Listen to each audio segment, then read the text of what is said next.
Good Sunday evening, everybody. Hope you all have a great week. Let's see, we got Stefan in the chat. We got Daryl. We got Thomas. We got Daryl up on panel. Hi, Daryl. Howdy, howdy. When How I you caught, doing this evening? caught you pooping again today, eh? No, I was editing. Oh, okay. Uh, I just got done rendering the cooking video. Hey, Ken, how you doing, brother? Thank you for stopping in. Hey, Lisa Blue Ann. Lids, how you doing? Rail, Venture Don, Venture Don, how you doing, Mr. Briggs, Lisa Ann? God, everybody's coming in. How y'all doing this evening? So, Well, we got this sucks doggone cold. We can't all of a sudden it's cold again. I mean, we got spoiled for 2 or 3 days there with 50-degree weather. Now all of a sudden it's back to like the wind blowing 900 mile an hour and everything else. So we had. yeah, I was sitting. I went to church this morning, and it seemed like everybody that had their phones, every one of them's alerts went off at the same time. I mean, I left my phone in the truck, so my alerts didn't go off. But everybody that had them on they went off and said snow squalls in the area. I mean, and the wind blowing 25 mile an hour. And I said, no, it'll be Daryl squalls when he walks outside and that doggone wind hits him. It'll be more like it. I mean, but it was all that we had. I mean, it was sunshining by the time church service was over. So I know, I know, people don't get it all of your underwear in a wad because yes, I've been going to church lately. So yeah, I we had rain yesterday, and then today it was snow. I woke up to snow, so it was a quite surprise. Um, uh, who else did I see come in? No, but Tractor. There's Tractor. Hey, Tractor. that's right. So, but yeah, here it was warm. No, I say warm yesterday. Uh, Warm enough to rain, not snow. But then, hey, Renegade, how you doing, brother? But then I was in the shop last night, and I was gonna go live, but then it got to be like, when I looked at the clock, it was like 10:30. I'm like, well, I missed that window of opportunity. So I just went in and went to bed, and then got up this morning and made a little breakfast. It was dark out, didn't look outside.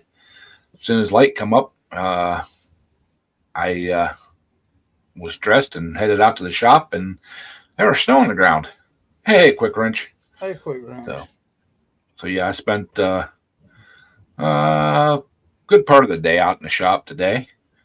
Got a lot done on Raphael, and so yeah, we're moving right along with it. So Mudster, Hey, Mustard. but yeah, I only quit today because I looked around and I didn't have any. Hey Pete, I didn't have any gasket maker.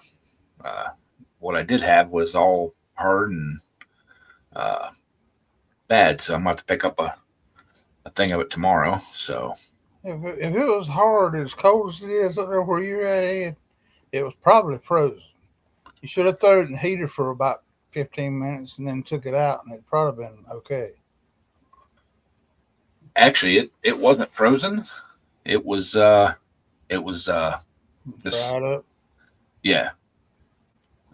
I knew there wasn't much left because I used the Ultra Black, uh, the right stuff, in the Cheese Whiz can, and I knew there wasn't much left in it. And yeah, I there wasn't a little come out, it wasn't even enough to start putting on the surface. So I say hi to Pete. Hi, Pete.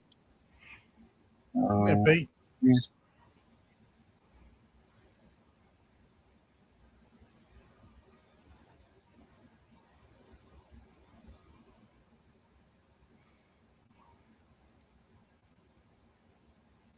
Yeah,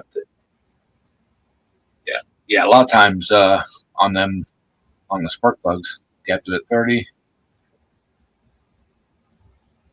Yeah, the auto light's a bad plug. Uh, I've seen that on a few plugs, but I've also seen sometimes uh, them small engines they don't like the gap that's supposed to be in them.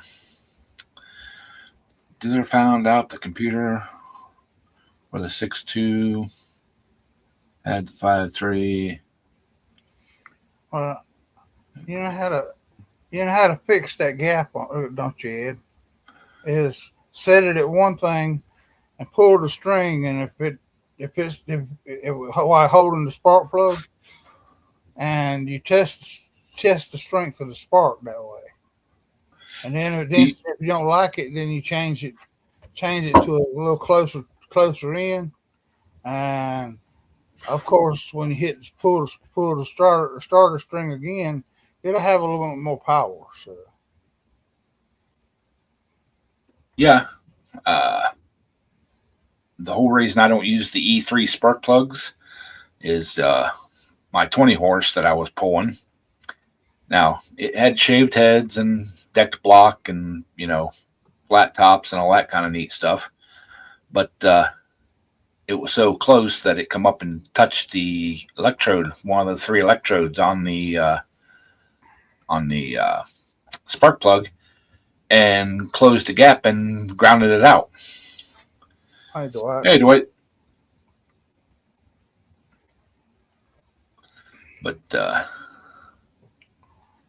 But yeah, everybody was raving about the E3 spark plugs back in the day, and nope, I went back to Autolite or Excel or Autolites in the pulling tractors, and never had a never had a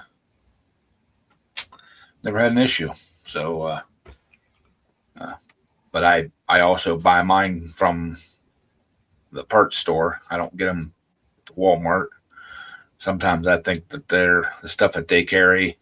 It's the same stuff, but it's just not treated correctly when it's being put on the shelves and transported and everything else.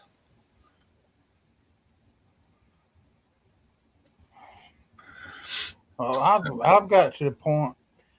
I bought so much stuff from O'Reilly's that I've had to take back lately. That Yep. I have quit even dealing with O'Reilly. I've had to go to. I went to the Advance store. I mean that's the only two parts houses we got in town. Unless I got to go 10 miles over to Napa or something. So, I mean, the stuff that I'm buying is from O'Reilly's. I don't know what happened to their quality, but I mean, you can get better quality out of Walmart for some of that stuff. I see that's the whole thing. A lot, they all the parts come from the same places. I don't know why like O'Reilly's and some of the other places are having so many bad returns. Uh, I can't even explain it. So, but I do know that I've learned this the last week or so that when you're changing belts on a Isuzu NQR, the two belts that run the alternator and the water pump, you have to get the same batch number. Every batch number is a little different, and it's a dual belt system, and they don't tighten up the same. So I actually went through 6 different belts, and then finally they called the warehouse or got a hold of the warehouse and told them that they needed 4 same batch number belts in the size I needed, and they got them, and I put them on and they were perfect. So I put the 2 extra on the shelf for our other Isuzu, and I know because I know it's going to need them here eventually. So, close the Napa for OEM paint. Yeah, the Napa store I use, they've got two different locations. So one location just south of me, they can actually mix OEM paint and put it into a spray can. It's expensive, but they can do it. And they can do custom colors into spray cans. I'm actually considering doing that for Raphael. I'm thinking a nice red metallic. So I just got to find a paint booth. No. So I don't want to paint it in the garage. Well, it'll be warm enough sooner or later that you can paint it outside. I want to get it done now. Paint booths are overrated. Hi, Adam. Yeah, but see, we're in my shop in the garage. The furnace blows right on where I'd be painting, so I'd have to shut the furnace off, and I'm afraid it will stir up dust. And if I run the torpedo heater, I've learned from the past that it puts out little droplets of oil and gets all over everything, and that fish eyes everything. Yeah, just catch you. It'll start soon be warm enough that you won't have to worry about that. What? I mean, it was almost 6 o'clock before it got completely dark around here tonight. I mean, So the days are getting slightly longer. So at least it has done made it up an hour. I mean, it was getting dark at 5. Now it's almost 6 o'clock before it gets dark. Hey there, Adam. How you doing, brother? Carport from Harbor Freight is a good paint booth. Yeah. I've got access to one at work. I just got to make sure that they don't have any. They've got a paint booth for doing woodwork and stuff like that. And they paint everything in it. And I just gotta get with my boss and make sure they don't have anything in there that they're working on, that I can get in there a few nights after work and do a little spray action. I'll spray the frame in the garage, but the sheet metal I want to do right. So.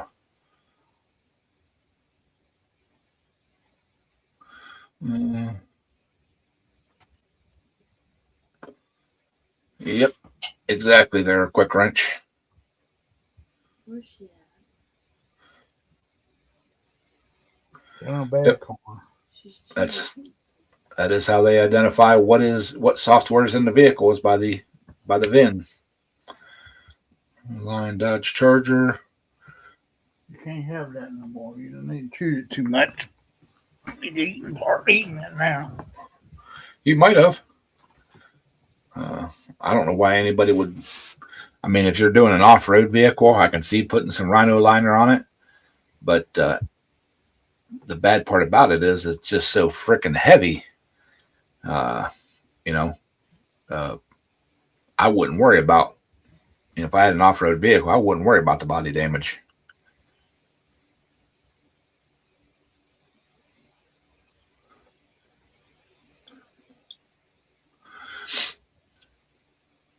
Oh yeah, so I've got that. Shutter Logix structure thing still up. It still has a top on it. There's a few holes in it, and the one end's ripped open. But I could use that. It's just heating it would be the problem. So just as easy to load the sheet metal and stuff up, take it into work piece by piece, and do it, and then do the paint and everything on it, and then put it on assembly. But we're getting way ahead of ourselves.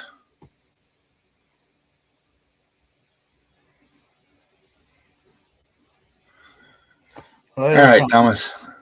Have a good evening.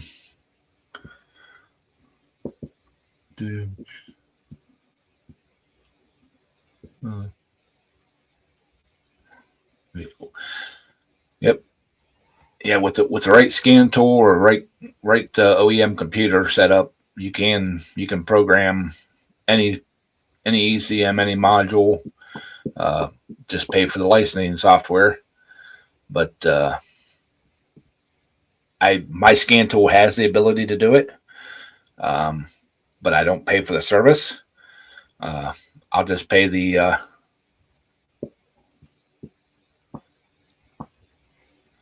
yeah, exactly. It's not cheap to buy that stuff. I don't do enough of it, just doing our fleet.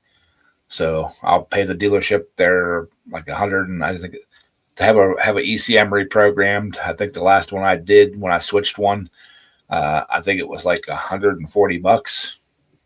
Take it up, drop it off.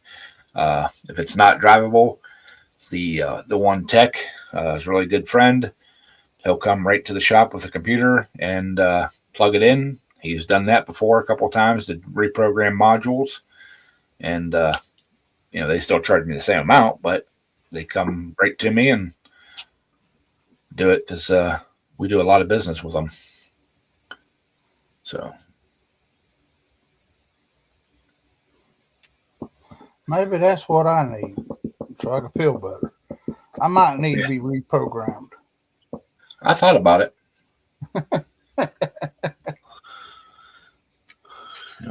But I think maybe it was the last big shock I took kind of threw me off. So maybe I'm getting back to, I've been feeling better physically and mentally.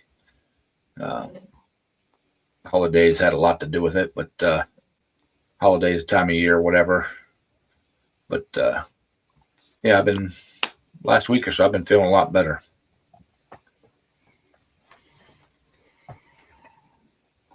A lot more motivated. So what is that word, motivated? I don't even know what that is anymore. all I'm motivated to do is sit on the couch and fight this dog.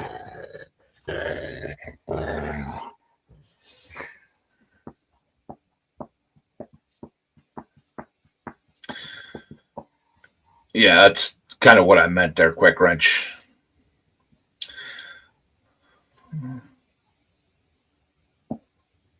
Everyone.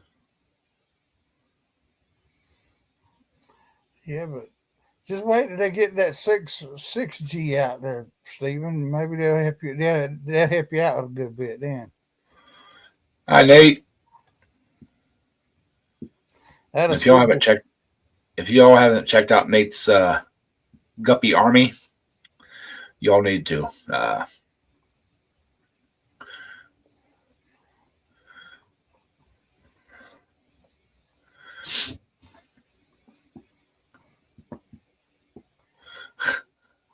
Yeah, that's probably about the truth there, Briggs. Yeah. My mind says I can, but my body says I can't. Yep. So, but yeah. So yeah, I've been getting a lot done in the shop. Like I said, I just feeling a lot better motivated and everything. For a while there, I was pretty down in the dumps and just couldn't.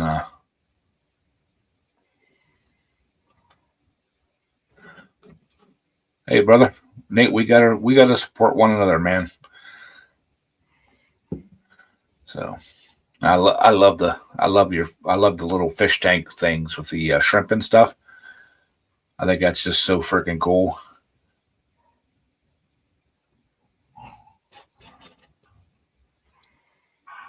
Well, yeah, but my 30-year-old body was about wore out by the time I got to 30 there, Briggs. I might need an 18-year-old. I, I need about a 21 or 22-year-old before I Yeah, started doing stupid shit. yeah, me too. You know, Because that way I can, I mean, pick it back then days. I'd pull the transmission out and then hold and then put it back in there without very much without any proper PPE on or uh, I whatever. still I still remember to this day loading semi tires over the bed of the pickup truck, over the side of the bed of the pickup truck, with thinking this ain't nothing, man. Just flip them some bitches right up and over there. Yeah, Today, I look at a car tire and I'm like, you want me to pick that up and lift it up, head high and hang it back on a vehicle? well, at least nowadays you got a lift now, Ed. You got to remember back in the day that you didn't even have no lift to do all that stuff, anything with. You couldn't get under the car or anything else. You had to do it laying on the ground. Exactly. Well, especially when I worked in the semi shop. I mean, we had they look like railroad ties, but they were longer and they're Mhm. kind of bolted together. They ran the length of the shop. We're movable. We pick them up, move them with a tow motor, but you drive the semi up on them to give you that extra 8 or 10 inches of lift, so you can slide underneath with a piece of cardboard or a creeper. Um, I watch what is it? CNC equipment and a couple other like heavy industrial mechanics, and they've got freaking lifts now that are individual post lifts that are Yeah. mobile, and you could pick a whole freaking semi up off the ground and Yep. walk under it. I'm like, where the hell was that shit? Yep. You know? I mean, it. And then when you got the truck up and got under it, your arms was about 6 inches too short from the creeper height to where the bolt was you was trying to get to. So you Well, just most of the time, uh, I would only put those under the rear axles, so I could slide under the rear axle when I was servicing them front to back. I'd start right behind the front axle, grease the whole front axle, and I'd use cardboard and just slide along and, you know, get everything greased and everything and serviced and checked and all that. And like I said, I'd only back them up on the back set of, tandems, just so I could slide under the axle so I could get to the back axle without having to get out from underneath of it, you know. My shoot, fire engine, yep. shoot. Briggs, we used to climb trees just to jump out of them, just to see how far away we could land. Nowadays, nowadays I look at a tree and I don't even want to don't want to cross it if it's laying on the ground. Yep. Yeah, I can fully remember putting PTO pumps in some of them semis because he'd buy them as road trucks, and then we'd switch them over to bucket truck, coal buckets and dump trailers, and I'd have to put a PTO pump on the transmission, and I would take that pump, go under, drain the transmission, take the plate off, and lay that damn pump right on my chest and slide underneath there and flex myself up high enough to get that pump kind of in place to get a bolt started, and then use my hand to, finish it off and finish putting that pump in. I don't know how many times I did that. Heck, Yeah, well, it was that's what. right before Christmas. Right before Christmas, I had to get under one of our Isuzus, and I had a piece of cardboard laying down, and I laid down and slid underneath, and I moved, and my back spasmed. I couldn't move. I mean, I was like under there for probably 15 minutes with my back spasming so bad I couldn't get out from underneath of it. So X-ray on foot. Yeah, that's kind of what I was talking about there, Briggs. Going under that, I had a '73 Blazer 4-wheel drive that had to pull the transmission back to put a flywheel on it, and I mean I pulled it back, held it up kind of with my knees on. I did have a floor jack, but that thing kept wanting to bobble, wanting to fall off of it. So here I am trying to catch it while I'm trying to tighten bolts for a flywheel. I can remember it was before I was 16. My brother had a couple of 76 Monte Carlos, and one he was parting out because he bought a nicer one, and he was pulling the motor, transmission, all that kind of stuff out. And we literally jacked that thing up and set it up on, I think, 2 or 3 heights of cinder blocks on all 4 tires.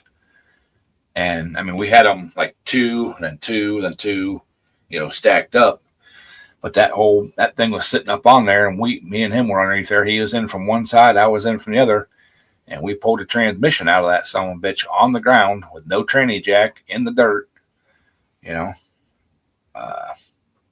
I can fondly remember that. Both of us arguing with one another and all that kind of stuff, but yeah, I just that situation just kind of stuck in my mind. Just thinking about it today, I don't remember if we set the parking brake on that thing or not. If it was just sitting on them block, and once we got that transmission disconnected, it was just sitting there with a hope and a prayer that it didn't roll off. Yep. Mm-hmm.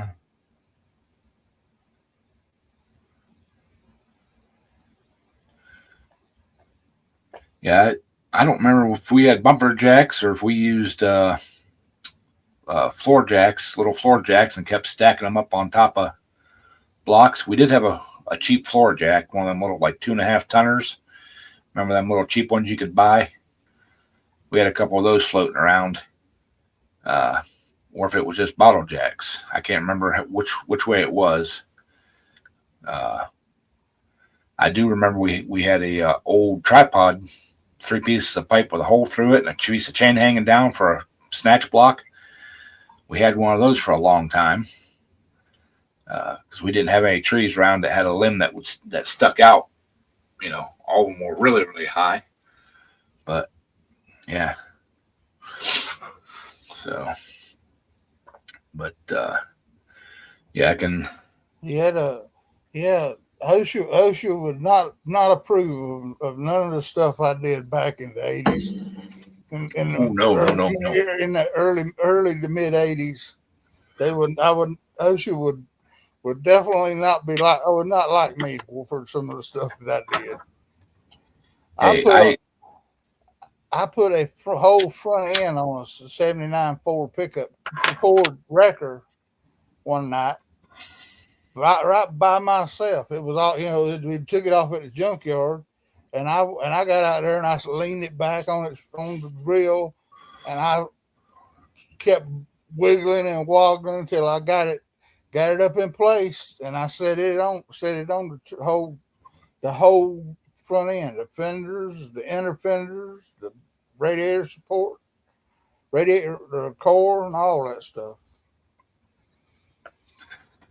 Yeah, I can remember doing that kind of stuff at the truck garage. I remember one time the one guy opened the hood and the cable was broke and the hood went all the way to the ground, and I heard him over there, making noise and struggling, and went over, and he's trying to get the hood back up before anybody could see, and finally, I helped him pull it back up. Wood and Metal Garage, how you doing, brother? Thank you for stopping in. Yeah. But yeah, just some of the stupid pulling heads off motors. this, truck motors, two guys, unbolt them, lift them off, carry them across the greasy, nasty frame, and get them down off the truck with no cherry picker or anything like that. Yeah, I mean, if you had a cherry picker, back in them days, you was a serious mechanic. You wasn't no shade tree back in them days. Well, where I worked at the truck garage, we had a Knight's tow motor, but most of the time when we were working, doing stuff like that, it was over, like if we're doing like an end of frame major, it was over in the side garage, and there was just enough room you could walk down the side of the truck. Yeah. There was no way to get the tow motor in there, unless you put the tow motor in the bay first and took the hood and everything completely off, and then went in that way. But so yeah, we would pull them some bitches off by hand. And what are you talking about, Stephen? We didn't even have chain drive.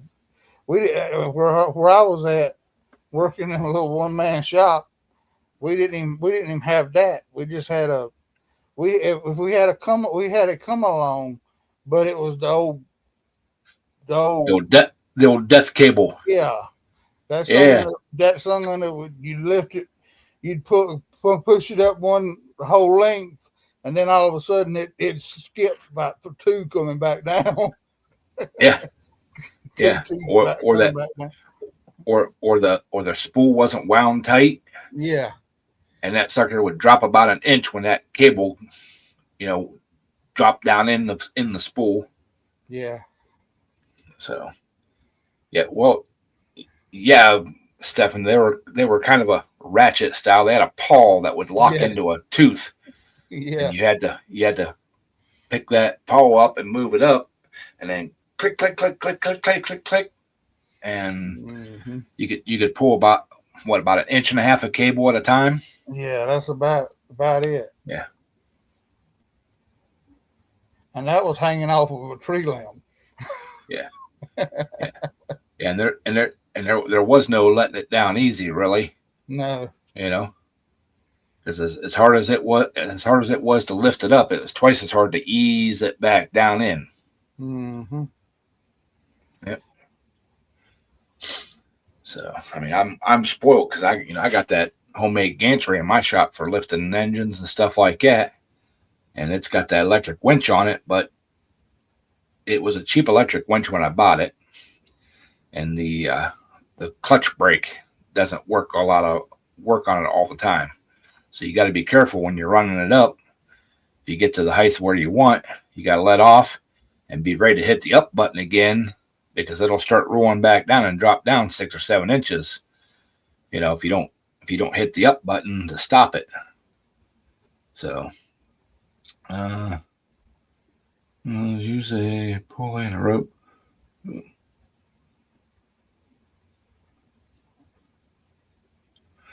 Yeah. Yep.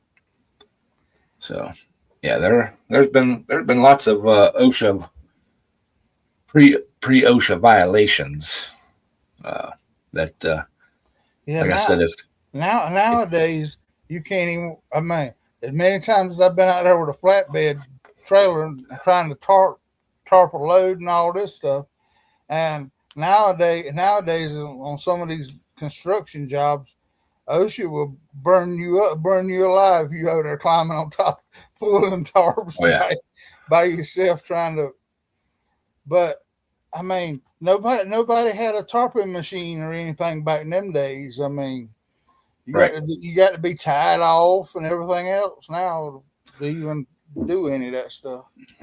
Well, I can remember putting the untarping and tarping the coal buckets for the one driver we had. He was probably about 68, 69 years old, and he was supposed to be only part-time, but he ran as much as everybody else.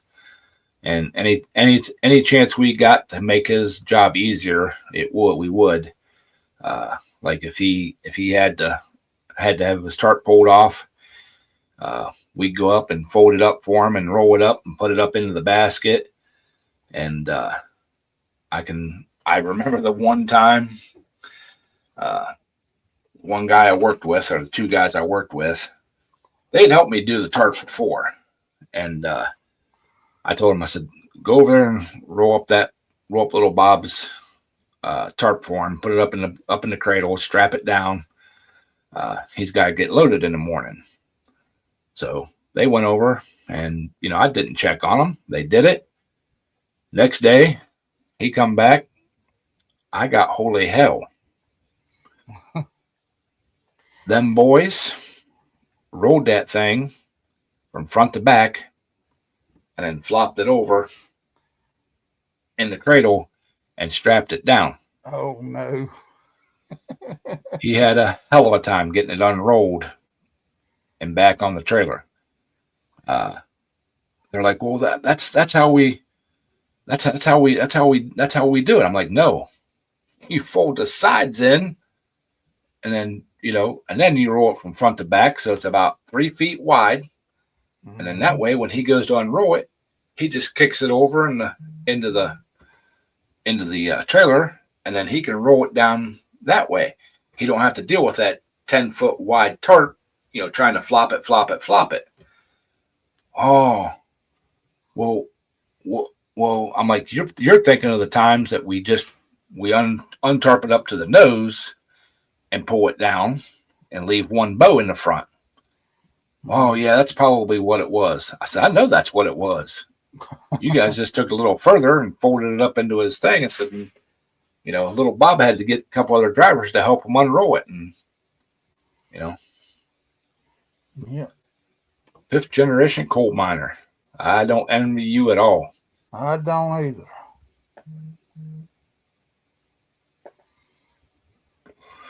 But I'm a little too claustrophobic to be going down in them coal mines. Yeah. But he was actually one of the first one of our drivers to get a roll tarp. One of the ones that roll from side to side. Yeah. And he absolutely loved it. And then Junior, we called him Junior. He was the youngest driver we had. Cocky little thing. He got one, and his only lasted about a week. He thought he thought he didn't have to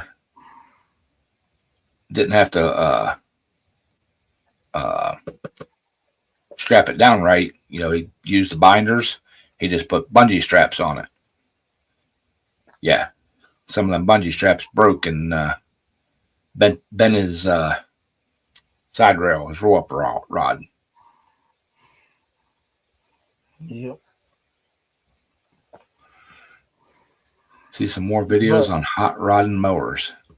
But when you get up there on top of get up there about 8 foot above the bed, which would be about 13 foot or so, and you out there trying to roll tarps and the wind blowing 30 miles an hour, them things make a heck of a parachute.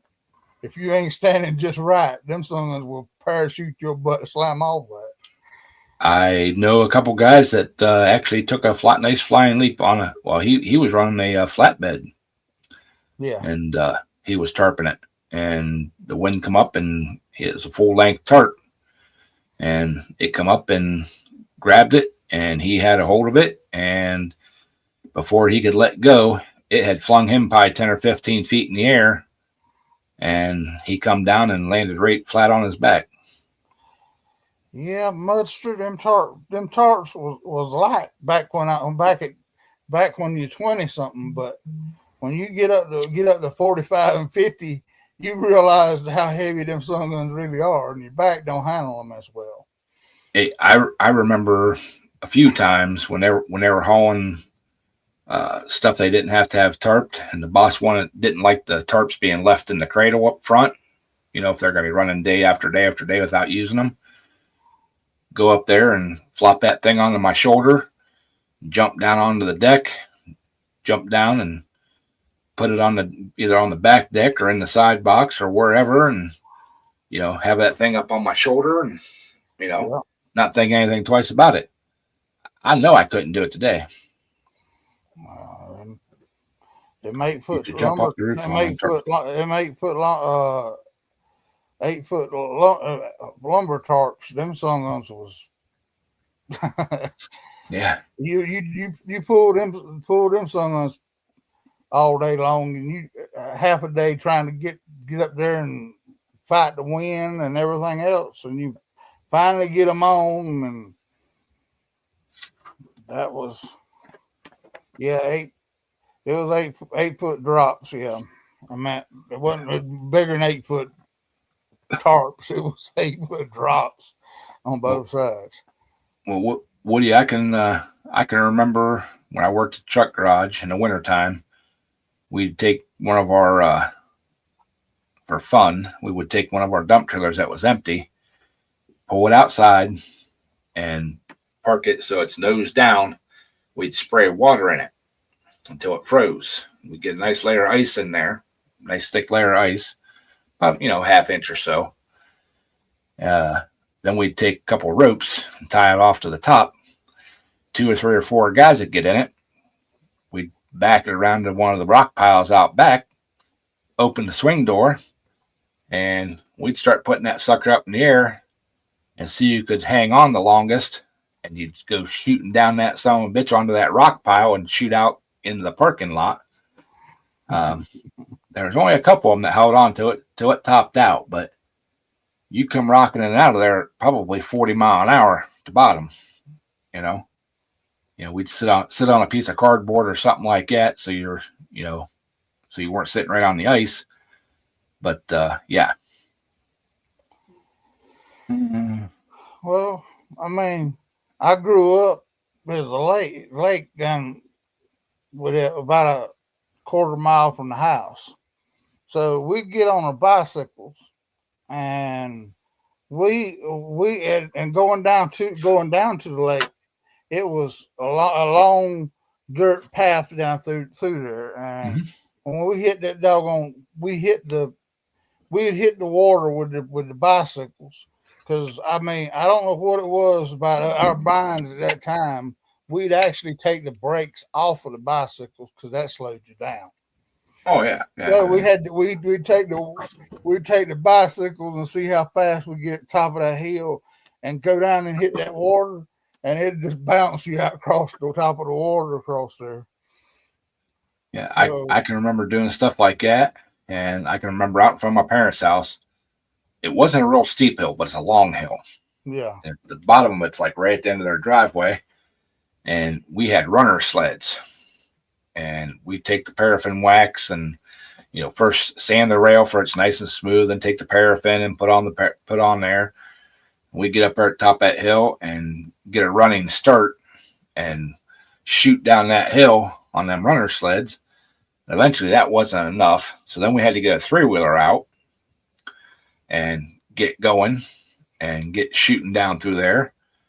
And there's a right at the bottom of that hill in their front yard, there's a culvert that goes under the road. I can remember trying to build a ramp so we could come down that hill on the runner sled, veer off a little bit, and jump that. I could never get it packed down good enough. You'd always hit it and it just bust apart. So yeah. But yeah. Yep. In the 70s and 80s, bicycles were our only transportation. Yep. Exactly. Yeah, but brakes always slowed you down. So if we wanted to stop beforehand, you slid it sideways and laid it down to slide off of it. I mean, or I still had the coaster brake on my bike.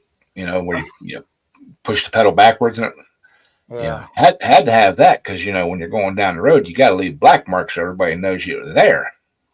Yeah, well, I mean, but that was about the time that they had the brakes on the handles, and that was friction against the tire. So we had to take those off. Those had to go. Yeah. My BMX I had just had the coaster brake on it. Didn't have a front brake. And I bet you in the summer's time I'd go through 1 or 2 back tires. And usually what I'd do is get a new front tire, take the front tire, put it on the back rim, and go. And but yeah, you always had to leave the black mark so everybody knew you were there. One day I was going down. They finally paved the road there in front of down going down to the lake, and I would get going. I'd take my hands off the handlebars, and you had to be cool. You had to ride without the handlebars, without your hands on the handlebars, and I got fairly decent about leaning to make it go where I wanted to go. Well, I tried to cut in a friend's driveway one time, and I got about 3/4. I come off the highway and got about 3/4 of the way down his driveway, and then hit a sand pile, and it rolled me up to his front door. I mean, I was road rash from head to toe. Did any of you guys ever build a flip frame bike? I remember my brother built one. He took an old just a cruiser bike, flipped the frame upside down, made extensions for the front forks, made an extension for the front handlebar, extension that had a banana seat on it, made an extension for the seat coming up and the two rails coming up in the back. I mean, that seat was 6 feet off the ground, and he rode it.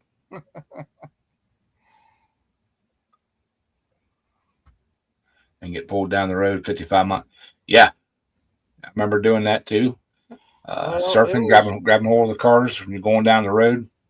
Well, if we ever got snow in South Carolina, we'd take an old car hood, and that's what we used. We'd hook it behind the pickup truck and drag us around the yard with the pickup truck. An old late 60s, early 70s Chevy pickup truck had the hood that had the sides and the front on it. Yeah. And you could pop a hole. Yeah. Yep. I remember doing that. Like, I remember doing that clear up into the mid 90s. Yeah. I mean, some of the things that I've done, it's a wonder I can still walk today. I mean, yeah. Well, we would try tires, but like when you're going out through the cornfield, the inner tubes would just rip. Yeah. So my buddy, his dad had like a junkyard at the house, and we went back, and first we started out with just a regular flat car hood. Well, you'd roll off the sides. So we dug around a little bit more and found one of them old Chevy hoods, popped a hole in it, and we had probably a 30-foot rope on it, and he had a big 4-wheel drive truck. And we get out there and you thought you was water tubing on snow. Yep. I mean, but those wheel marks, when that thing got over them wheel marks, it would throw you up worse than the wake of the boat would do on the water skis. So it would just send you up in the air. Well, the one night I remember doing it, but vividly, we started out with a 4-wheeler. What? And 4-wheeler is nice if you just had one person on the hood. Well, you get 2 or 3, that 4-wheeler just wouldn't get going good enough. Too much weight. So he decided, he goes, we'll get this. We got this field kind of knocked down now he went and got his 4-wheel drive truck, and yeah, that 40-mile-an-hour whip was a whole lot worse than a 20-mile-an-hour whip behind the 4-wheeler. Yeah.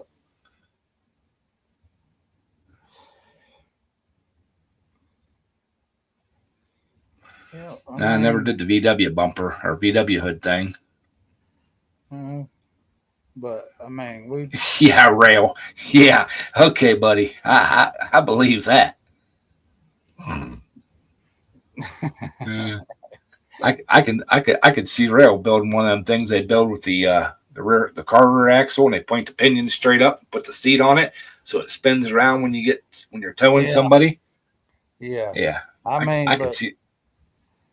but the only thing about it, rail, I think the next time you go to open up a radiator cap from a car that's been running, get you a rag or something other else and let the pressure off, and then take the cap the rest of the way off.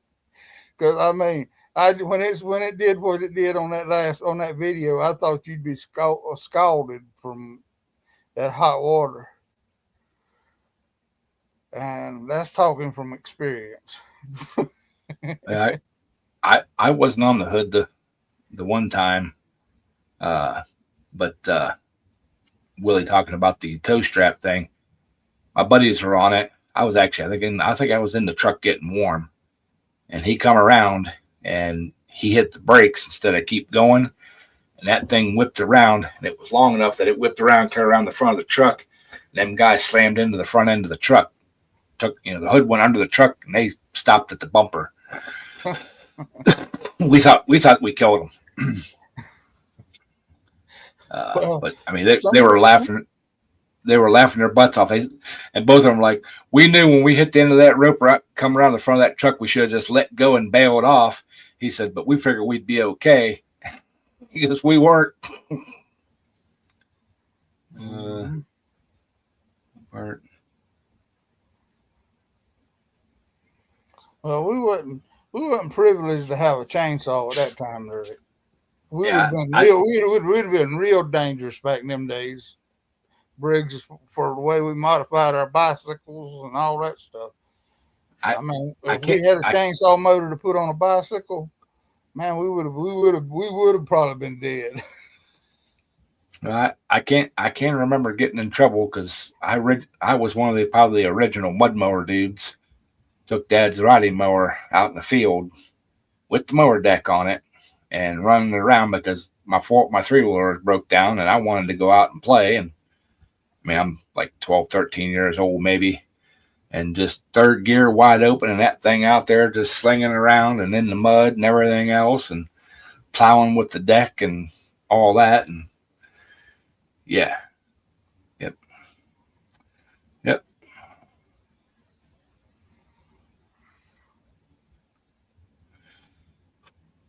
Yeah. Real City. Yeah, I watched the video. He did. He touched the radiator and he wasn't warm. Don't know where the pressure came from, but yeah. Well, when you're using the used up car business, sometimes you didn't put a thermostat in them sun guns, but they still build pressure. Yeah. Yeah, true.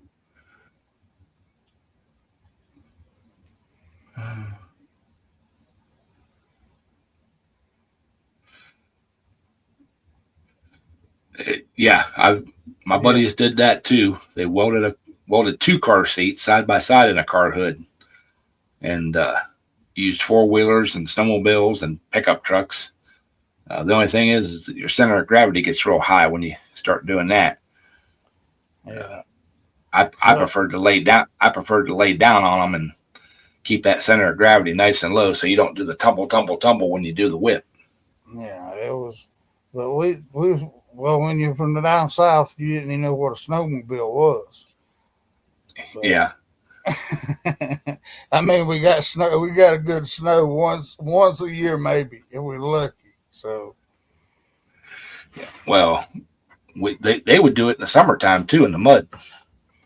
Go out in the hay field and stuff, and in the spring and that, and run that truck hood out in the mud and stuff.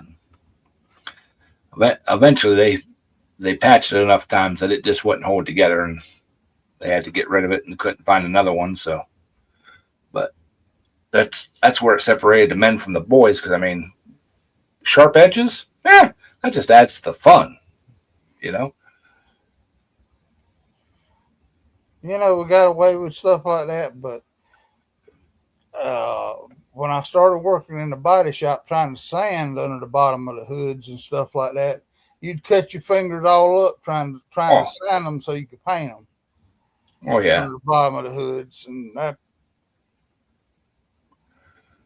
Yep. But so yeah, I mean, if we had the video technology that they kids had to have today, I Man, mean, YouTube ain't got. I don't do some of these wild things these kids do today. They would be astounded by some of the stuff that we did and still survive.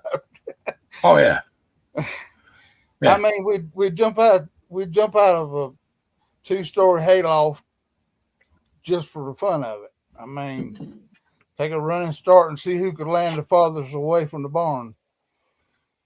Or in the hayloft Yeah, when the hay's getting empty, you know, be playing tag, and the only way to get away from the person is to jump down through the hay hole into the hay rack.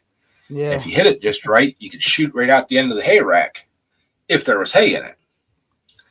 And I remember a couple times, trucking along and jumping and pulling in and hitting that thing and shooting out. And I remember a couple buddies, not checking to make sure there was hay down in that hay rack before they jumped down in there and land and come to an abrupt stop.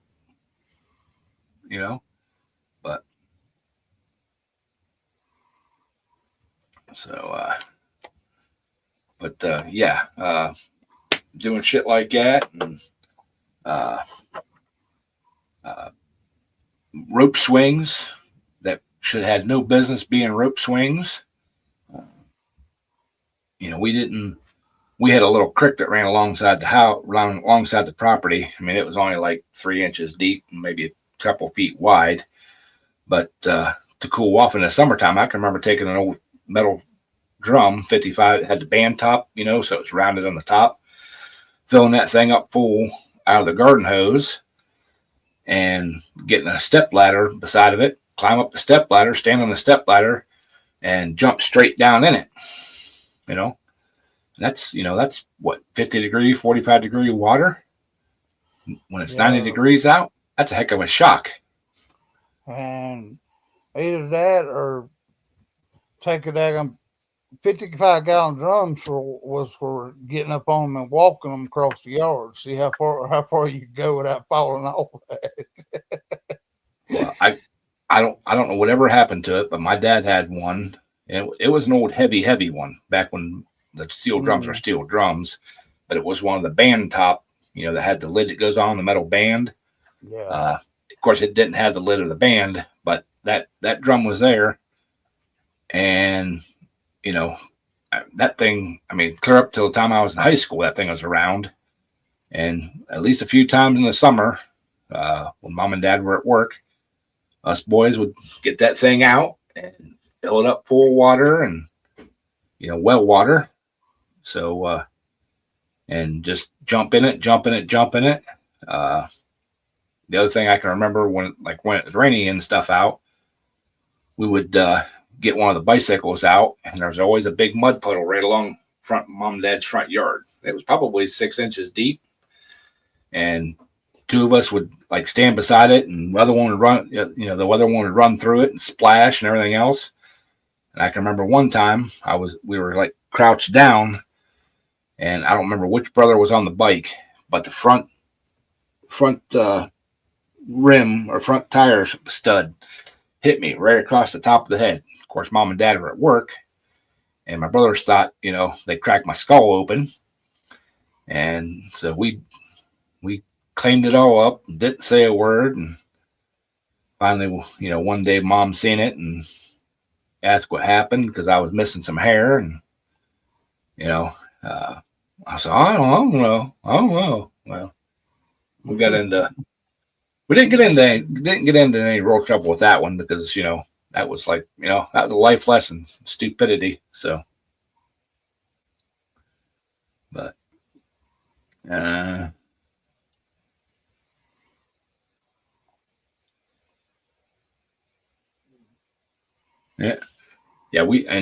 had 3-wheelers. I had a Kawasaki KLT 250, kind of like the workhorse, no rear suspension, front suspension, big bouncy tires in the back. But my brother had the Kawasaki Takati 250, which he had the engine redone, and it was it was just a beast. And I can remember him and my oldest brother going down the road one day because they wanted to see how fast it would go.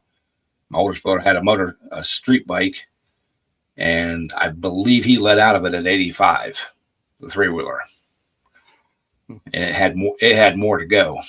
And he rode that thing until the one day he was coming up through the yard, because we had a little track in the back, old pasture field, and we'd always come up and make a turn to go down around behind the barn. Well, enough times making that turn and had that little hump. Well, he was riding a wheelie up through there and didn't realize where he was at and hit that little hump, and the bike shot straight up, and he stayed still and come straight back down and landed right on his tailbone. I still remember him laying on the living room floor in pain. Mom and Dad thought he broke his back or broke his tailbone. They ended up taking him to the hospital and having him x-rayed and everything else, and he just stoved his back really, really bad. And that was after that he had a hard time riding with the bouncing and stuff. So he didn't ride it a whole bunch after that. So all right, y'all. It's been the hour. We're gonna shut this down. I appreciate you, everybody. Thanks for listening to the stories and giving your stories, and hope to see y'all next week. And y'all make sure you check out Renegade on Tuesdays and Fridays. It's always a good chat in there too. So appreciate y'all, love y'all, and we'll catch y'all on the next one.